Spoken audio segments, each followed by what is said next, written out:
од Западот, прво ги примивме само лошите работи, да не забораваме. Прво дојавме криминалци, а потоа бизнисмени, ако сме реални. Овие нови генерации даваат еден поинаков жар во целата работа, не фермаат веќе стари правила, стари регулативи. Сакаат веднаш и сега успех. Нормално, кога ќе се изградат самите себе си, тогаш почнуваат да размислуваат во интелектуална смисла што можам јас да направам за ова општество. Сега да, потребна е тука организација, екипа, нешто што се создава ужасно тешко. Особено овде каде што веќе имате неколку поставени сериозни партии кои што го држат практично во себе целиот систем на вредности. Ми се допадна реално трката во град Скопје, вториот круг, двајца исклучително млади, квалитетни кадри кои се фатија за дипломата, и ако дозволите неколку секунди околу тоа, покрај тоа што имаме луѓе со сериозни дипломи, а не сум поборник на тоа дека дипломата го рефлектира, да кажеме, вашиот капацитет, вашето искуство и сето тоа.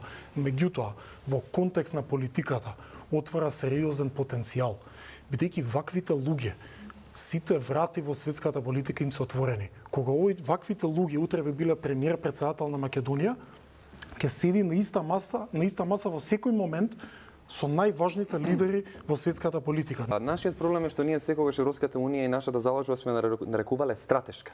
Не е стратешка, туку е тактичко решение за моите проблеми. Стратешка заложба е чиста околина, добра економија, јако образование, здравство на кое што можам да се потправам. Тоа се стратешки определби. А тактичкото решение дека Европската унија е најдобар начин да го постигнам тоа го кажува емпиричката пракса. И номинално, така, воз основа на податоците, и ако земи студии за случај. Значи, така ако размислуваме, така ќе почнеме да ги гледаме придобивките на практичен начин и така народот ќе знае зошто го правиме ова, бидејќи сега изгледа дека го правиме тоа само затоа што некој од Брисел ни кажал дека тоа треба така. Овие локални избори беа јасен индикатор дека ВМРО, ДПМН, СДСМ, ДУ и Левица, знам, немаат решение за Македонија.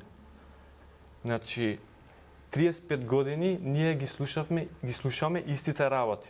Значи, дури сега и по-ретроградни, затуцани, сега главната поента се вртеше околу тоа дали ќе се собере ѓубрето и дали ќе се испразнуваат контејнерите.